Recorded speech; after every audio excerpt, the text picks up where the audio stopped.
Hello friends, welcome to my channel.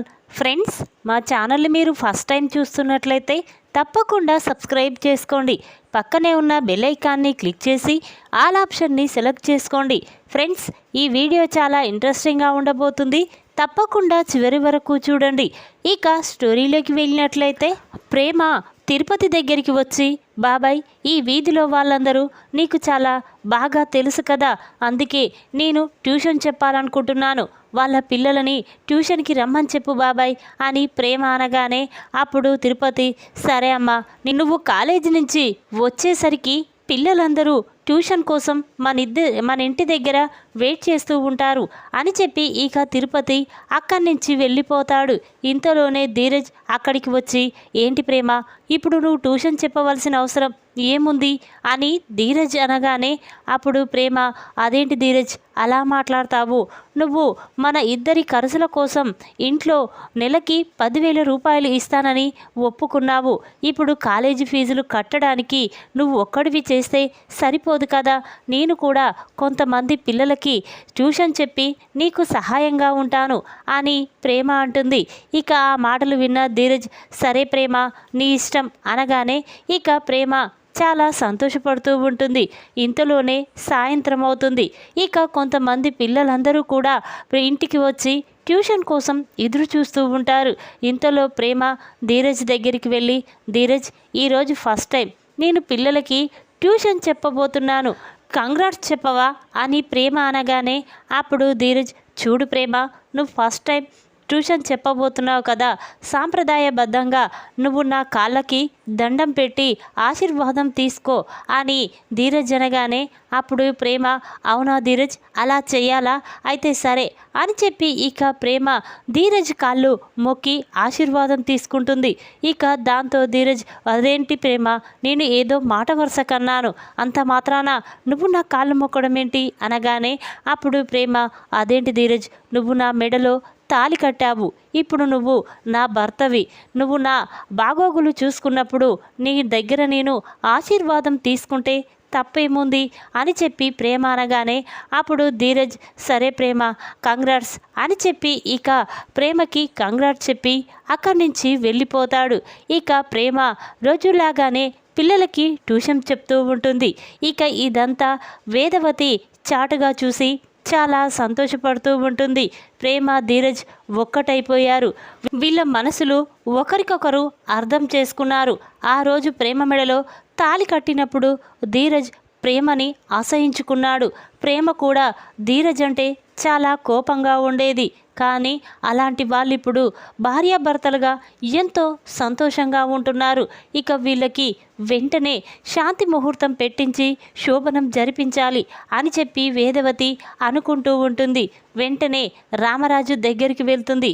ఇక వేదవతిని చూసిన రామరాజు, ఏంటి బుజ్జమ్మ, నాతో ఏదైనా మాట్లాడాలా అని రామరాజు అనగానే, అప్పుడు వేదవతి, అవునండి, మీతో ఒక ముఖ్యమైన విషయం గురించి మాట్లాడడానికి ఇక్కడికి వచ్చాను అని వేదవతి అనగానే, అప్పుడు రామరాజు, ఏంటి బుజ్జమ్మ చెప్పు అనగానే, అప్పుడు వేదవతి, అదేంటండి, చందు శ్రీవల్లికి శాంతి ముహూర్తం పెట్టించాం, అలాగే నర్మదా సాగర్ ట్రిప్పుకు వెళ్ళారు.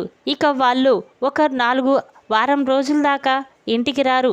కానీ చిన్నోడు ప్రేమ ఇంట్లోనే ఎంతో ప్రేమగా ఉంటున్నారు. వాళ్ళు ఒకరినొకరు అర్థం చేసుకున్నారు. ఇక వాళ్ళకి ఇప్పుడు శాంతి ముహూర్తం పెట్టిస్తే బాగుంటుందండి అని వేదవతి అనగానే, ఆ మాటలు విన్న రామరాజు, అదేంటి బుజ్జమ్మ, శాంతి ముహూర్తం పెట్టించడం ఏంటి, నర్మదా సాగర్ని వదిలిపెట్టి ఇప్పుడు చిన్నోనికి ఎలా పెట్టిస్తాం అని రామరాజు అనగానే, అప్పుడు వేదవతి, చూడండి, నర్మదా సాగర్ చాలా అన్యోన్యంగా ఉంటున్నారు, వాళ్లకు వచ్చిన తర్వాత పెట్టిద్దాం, కానీ ఇప్పుడు ప్రేమ ధీరజులకి శాంతి ముహూర్తం పెట్టించి వాళ్ళని ఒకటి చేద్దాం అని వేదవతి అనగానే, అప్పుడు రామరాజు, సరే బుజ్జమ్మ, నీ ఇష్టం అని అంటాడు. ఇక వెంటనే వేదవతి, చూడండి, వెంటనే పూజారి గారిని పిలిపించండి అనగానే, అప్పుడు రామరాజు తన ఫోన్ తీసి పూజారి గారికి ఫోన్ చేస్తాడు. రామరాజు నుండి ఫోన్ రావడంతో పూజారి గారు ఫోన్ లిఫ్ట్ చేసి, చెప్పండి రామరాజు గారు అనగానే అప్పుడు రామరాజు, చూడండి పూజారి గారు, ఒక్కసారి మా ఇంటికి వస్తారా అనగానే ఇక పూజారి సరేనండి అని చెప్పి ఫోన్ పెట్టేసి ఇంటికి వస్తాడు. ఇక పూజారిని చూసిన వేదవతి, చూడండి పూజారి గారు, మా చిన్నోడికి నా కోడలికి శాంతి ముహూర్తం పెట్టించాలి, అందుకే మీరు పెడతారని పిలిపించాం అని వేదవతి అంటుంది. ఇక ఆ మాటలు విన్న పూజారి సరేనమ్మా అని చెప్పి ఇక ఆ పూజారి గారు ధీరజ్ ప్రేమకి శాంతి ముహూర్తం పెడుతూ ఉంటాడు. ఇక ఇంతలోనే శ్రీవల్లి అక్కడికి వస్తుంది. ఇక పూజారి గారిని చూసిన శ్రీవల్లి, ఇదేంటి ఇప్పుడు పూజారి గారిని ఎందుకు పిలిపించారు, ఏమై ఉంటుంది అని ఆలోచిస్తూ ఉంటుంది. ఇంతలో పూజారి గారు శాంతి ముహూర్తం పెట్టించి అక్కడి నుంచి వెళ్ళిపోతాడు. ఇక శ్రీవల్లి, అత్తయ్య ఏంటత్తయ్య పూజారి గారు ఇంటికి వచ్చారు, ఎందుకోసం, మన ఇంట్లో ఏదైనా పూజ జరిపిస్తున్నారా అని శ్రీవల్లి అనగానే అప్పుడు వేదవతి మాత్రం, లేదమ్మా, ప్రేమ ధీరజులకి శాంతి ముహూర్తం పెట్టిస్తున్నాము, నీకు చందుకి జరిగింది కదా, ఇక మిగిలింది ప్రేమ ధీరజే, అందుకే వాళ్లకు ఈరోజే శాంతి ముహూర్తం పెట్టించాలని పూజారి గారిని పిలిపించాం, ఇక అతను శాంతి ముహూర్తం పెట్టి వెళ్ళిపోయాడు అని వేదవతి చెప్తుంది. ఆ మాటలు విన్న శ్రీవల్లి ఒక్కసారే షాక్ అయిపోతుంది. ఇదేంటి, వాళ్ళకి శాంతి ముహూర్తం జరిగితే నాకంటే ముందుగా వాళ్ళకి పిల్లలు పుడితే ఇక అత్తయ్య మామయ్య ప్రేమ మాటే వింటారు, ఇక నాకు ఈ ఇంట్లో ఎటువంటి విలువ ఉండదు, ఎలాగైనా ధీరజ్ ప్రేమల శోభనం ఆపాలి అని చెప్పి శ్రీవల్లి అనుకుంటూ, అదేంటత్తయ్య ఇప్పుడు సాగర్ నర్మదలకి జరగాలి కానీ ప్రేమ ధీరజులకి శాంతి ముహూర్తం పెట్టించడమేంటి అని శ్రీవల్లి అనగానే అప్పుడు వేదవతి, చూడమ్మా, ఇప్పుడు నర్మదా సాగర్ ఇద్దరు కూడా ట్రిప్పుకు వెళ్ళారు, వాళ్ళు అక్కడ చాలా సంతోషంగా ఉంటారు, కానీ ప్రేమ ధీరజులకే శాంతి ముహూర్తం పెట్టించాలనుకున్నాం, అందుకే స్వామీజీని పిలిపించి శాంతి ముహూర్తం పెట్టించాం అని చెప్పి ఇక వేదవతి అనగానే ఆ మాటలు విన్న శ్రీవల్లి చాలా కంగారు పడుతూ ఉంటుంది. ఎలా ఇప్పుడు ఈ శాంతి ముహూర్తం ఎలా ఆపాలి అని చెప్పి శ్రీవల్లి అక్కడి నుంచి వెళ్ళి తన గదిలో కూర్చొని ఆలోచిస్తూ ఉంటుంది. ఇక వెంటనే శ్రీవల్లికి ఒక ఆలోచన వస్తుంది. తన ఫోన్ తీసి వెంటనే భాగ్యంకి ఫోన్ చేస్తుంది. శ్రీవల్లి నుండి ఫోన్ రావడంతో భాగ్యం ఫోన్ లిఫ్ట్ చేసి చెప్పమ్మి అనగానే అప్పుడు శ్రీవల్లి కన్నీళ్లు పెడుతూ, అమ్మ కొంప మునిగిపోయిందే, ఇప్పుడు మా అత్తయ్య ధీరజ్ ప్రేమలకి శాంతి ముహూర్తం జరిపించాలనుకుంటుంది ఈరోజే అని శ్రీవల్లి చెప్పగానే ఆ మాటలు విన్న భాగ్యం ఒక్కసారి స్టన్ అయిపోతుంది. అదేంటే, అది జరగకుండా నిన్ను చూడమని చెప్పాను కదా, ఇప్పుడు మళ్ళీ నాకు ఫోన్ చేసి శాంతి ముహూర్తం అని చెప్తావేంటి అనగానే అప్పుడు శ్రీవల్లి, అమ్మ నేను ఎంత చెప్పినా మా అత్తయ్య నా మాట వినడం లేదు, అందుకే నీకు ఫోన్ చేశాను, ఏదైనా ప్లాన్ చెప్పమ్మా, ధీరజ్ ప్రేమల ఆ శోభనం ఆపాలి అని చెప్పి శ్రీవల్లి అనగానే అప్పుడు భాగ్యం, ఎలా అమ్మి, ఇప్పుడు వాళ్ళకి ఈ శాంతి ముహూర్తం జరిగిపోతే ఇక ఆ ఇంట్లో నిన్ను ఎవరు లెక్క చేయరు, అంతేకాకుండా నీకంటే ముందుగా ఆ ప్రేమకి పిల్లలు పుడితే మీ అత్తయ్య ప్రేమని ధీరజ్ని చాలా ప్రేమగా చూసుకుంటుంది, ఇక నీకు ఆ ఇంట్లో ఎటువంటి విలువ ఉండదు, ఇప్పుడు ఆ శోభనం ఆపకపోతే ఇక నీ జీవితమే నాశనమైపోతుంది ఎలా అని చెప్పి ఇక భాగ్యం ఆలోచిస్తూ ఉంటుంది. ఇంతలో భాగ్యంకి ఒక ఆలోచన వస్తుంది. వెంటనే శ్రీవల్లితో, చూడమ్మి, ఇక నువ్వు ఏం చెయ్యంటే అని చెప్పి ఒక ప్లాన్ భాగ్యమైతే శ్రీవల్లికి చెప్తుంది. ఇక ఆ మాటలు విన్న శ్రీవల్లి, సరే అమ్మా, ఇప్పుడే వెళ్ళి నువ్వు చెప్పినట్టే చేస్తాను అని చెప్పి ఇక శ్రీవల్లి ఫోన్ పెట్టేస్తుంది.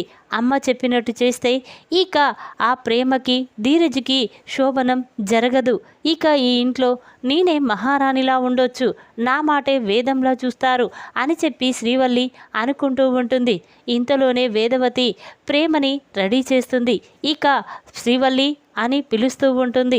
ఆ మాటలు విన్న శ్రీవల్లి వేదవతి దగ్గరికి వచ్చి, ఏంటత్తయ్య గారు, ఏం కావాలి అనగానే అప్పుడు వేదవతి, చూడమ్మా, ఆ ప్లాల గ్లాస్ తీసుకురా అనగానే ఇక శ్రీవల్లి కిచెన్లోకి వెళ్ళి ఆ గ్లాస్ తీసుకొని వస్తూ ఉంటుంది. ఇక శ్రీవల్లి తన మనసులో ఇప్పుడు ఆ పాల గ్లాసుని తీసుకువెళ్ళి ఇస్తే ఇక ప్రేమ ధీరజులకి శోభనం జరిగిపోతుంది. లేదు, ఈ పాల గ్లాసులో నిద్ర మాత్రలు కలిపితే ఇక ప్రేమకి ధీరజ్కి ఎప్పటికీ శోభనం జరగకుండా ఆగిపోతుంది అని చెప్పి వెంటనే శ్రీవల్లి ఇక తన దగ్గర ఉన్న కొన్ని నిద్ర మాత్రలు తీసి ఆ పాల గ్లాసులో కలుపుతూ ఉంటుంది. ఇక తన మనసులో, చూడు ప్రేమ, నువ్వు ధీరజ్ ఒక్కటి కావాలని అత్తయ్య ఎంతో సంతోషపడుతుంది. కానీ మీరు ఇద్దరు ఒక్కటైతే ఇక ఈ ఇంట్లో నాకు విలువ ఉండదు, మీకు పిల్లలు పుట్టకూడదు అని చెప్పి ఇక శ్రీవల్లి వెంటనే ఆ పాల గ్లాసులో నిద్ర మాత్రలు కలిపి ప్రేమ దగ్గరికి తీసుకువెళ్తుంది. ఇక వేదవతి ఆ పాల గ్లాస్ తీసుకొని, అమ్మ ప్రేమ, ఇదిగో అమ్మా అని చెప్పి ఆ పాల గ్లాస్ చేతికి ఇచ్చి, చూడమ్మా, ఈ రోజు నుండి నువ్వు ధీరజ్ ఒక కొత్త జీవితంలోకి అడుగు పెట్టబోతున్నారు. చూడు, ధీరజ్ని నువ్వు ఎంతో బాగా అర్థం చేసుకుంటేనే మీ జీవితం సంతోషంగా ఉంటుంది అని చెప్పి ఇక వేదవతి ప్రేమకి ఇక అంతా వివరంగా చెప్పి ఆ పాల గ్లాసు ప్రేమ చేతికి ఇచ్చి గదిలోకి పంపిస్తుంది. ఇక దాంతో శ్రీవల్లి తన మనసులో, చూడత్తా, ఇప్పుడు నువ్వు ప్రేమకి ఎన్ని చెప్పినా లాభం లేదు. ఎందుకంటే ఆ పాలల్లో నేను మత్తుమందు కలిపాను. ఇక ప్రేమ ధీరజ్కి శోభనం జరగదు అని చెప్పి శ్రీవల్లి అనుకుంటూ ఉంటుంది. ఇంతలోనే ప్రేమ గ్లాస్ తీసుకొని లోపలికి వెళ్తుంది. ప్రేమని చూసిన ధీరజ్ ప్రేమ దగ్గరికి వచ్చి ఆ గ్లాస్ తీసుకొని పక్కన పెట్టి ఇక ప్రేమని పక్కన కూర్చోబెట్టి, చూడు ప్రేమ, మనకి ఎలాంటి పరిస్థితుల్లో పెళ్లి జరిగిందో మనకు తెలుసు. కానీ ఇప్పుడు నువ్వు కళ్యాణ్ ప్రేమించుకున్న విషయం నాన్నకి తెలిసిపోతే ఇక నాన్న అమ్మని జన్మలో క్షమించడు. ఎందుకంటే అమ్మకిచ్చిన మాట కోసం నేను నీ మెడలో తాళి కట్టాను. అందుకే ఈ విషయం నాన్నకి ఎప్పటికీ తెలియకూడదు. అలా అని నాకు మాట ఇవ్వు అని ధీరజ్ అనగానే ఇక ఆ మాటలు విన్న ప్రేమ, సరే ధీరజ్ అని చెప్పి ఇక ప్రేమ ధీరజ్కి మాట ఇస్తుంది. ఇక ప్రేమ ధీరజ్ మాట్లాడుకుంటూ ఉంటారు. ఇంతలోనే ధీరజ్ చెయ్యి పాల గ్లాస్కు తగలడంతో ఇక ఆ పాల గ్లాస్ కింద పడిపోతుంది. ఇక దాంతో ప్రేమ, ఏంటి ధీరజ్, ఇలా జరిగిందేంటి అనగానే అప్పుడు ధీరజ్, చూడు ప్రేమ, నువ్వేమీ టెన్షన్ పడకు అని చెప్పి ఇక ధీరజ్ ఆ గ్లాస్ ముక్కలన్నీ వేరి బయటపడేస్తూ ఉంటాడు. అది చూసిన శ్రీవల్లి, ఏంటి ధీరజ్, ఏం జరిగింది, ఆ గాజు ముక్కలేంటి అనగానే అప్పుడు ధీరజ్, ఏమీ లేదొదినా, పాల గ్లాసు కింద పడిపోయింది. ఇక ఆ ముక్కలు క్లీన్ చేసి బయటపడేస్తున్నాను అని ధీరజ్ చెప్పగానే ఆ మాటలు విన్న శ్రీవల్లి ఒక్కసారి షాక్ అయిపోతుంది. ఇక వెంటనే శ్రీవల్లి, ధీరజ్ ఇంకో గ్లాస్ తీసుకురమ్మంటావా అనగానే అప్పుడు ధీరజ్, వద్దొదినా, మీరు వెళ్ళండి అని చెప్పి ఇక అనగానే శ్రీవల్లి అక్కడి నుంచి వెళ్ళిపోతుంది. ఇక తన గదిలో కూర్చొని, ఇదేంటి ఇలా జరిగిందేంటి, ఇప్పుడు ప్రేమ ధీరజులకి ఆ శాంతి ముహూర్తం జరిగితే ఇక నాకు ఈ ఇంట్లో విలువ ఉండదు.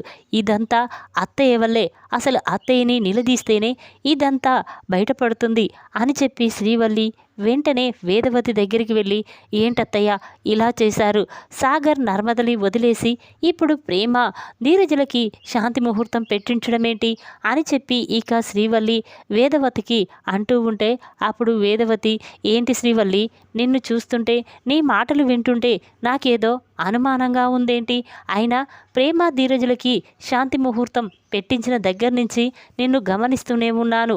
అది ఎలా ఆపేయాలా ఏంటా అని ఆలోచిస్తున్నట్టే అనిపిస్తుంది అని వేదవతి అనగానే ఆ మాటలు విన్న శ్రీవల్లి ఒక్కసారి షాక్ అవుతుంది. అదేంటత్తయ్య అలా మాట్లాడతారు, నేను అలా ఎందుకు చేస్తాను, అయినా ధీరజ్ ప్రేమలకి అలా జరిగితే నాకు కూడా ఇష్టమే కదా, ఈ ఇంటి కోసం నేను కూడా ఎంతో ఆలోచిస్తున్నాను కదా అని శ్రీవల్లి అనగానే అప్పుడు వేదవతి, మరి ఎందుకమ్మా అంత టెన్షన్ పడుతున్నావెందుకు, వెళ్ళి పడుకో అని చెప్పి వేదవతి అనగానే అప్పుడు శ్రీవల్లి చాలా కోపంగా అక్కడి నుంచి తన రూమ్లోకి వెళ్ళి ఇక చాలా బాధపడుతూ ఉంటుంది. ఇదేంటి, ఎంతో ప్లాన్ వేసి వాళ్ళ శాంతి ముహూర్తం జరగకుండా చెయ్యాలనుకున్నాను, కానీ ఇప్పుడు నా ప్లాన్ మొత్తం రివర్స్ అయిపోయింది. ఇక వాళ్ళకి ముందే పిల్లలు పుడితే ఇక నాకు ఈ ఇంట్లో ఎలాంటి విలువ ఉండదు, నా ప్లాన్ మొత్తం నాశనమైపోయింది అని చెప్పి ఇక శ్రీవల్లి చాలా కోపంగా రగిలిపోతూ ఉంటుంది. ఈ విధంగా ప్రేమ ధీరజులకి శాంతి ముహూర్తం పెట్టించి శ్రీవల్లికి దిమ్మ తిరిగే షాక్ ఇచ్చిన వేదవతి. ఈ వీడియో కనుక మీకు నచ్చినట్టయితే లైక్ చేయండి. మరిన్ని వీడియోల కోసం మా ఛానల్ని తప్పకుండా సబ్స్క్రైబ్ చేసుకోండి. Thanks for watching. Please friends, మా ఛానల్ని తప్పకుండా సబ్స్క్రైబ్ చేసుకోండి. Thanks for watching.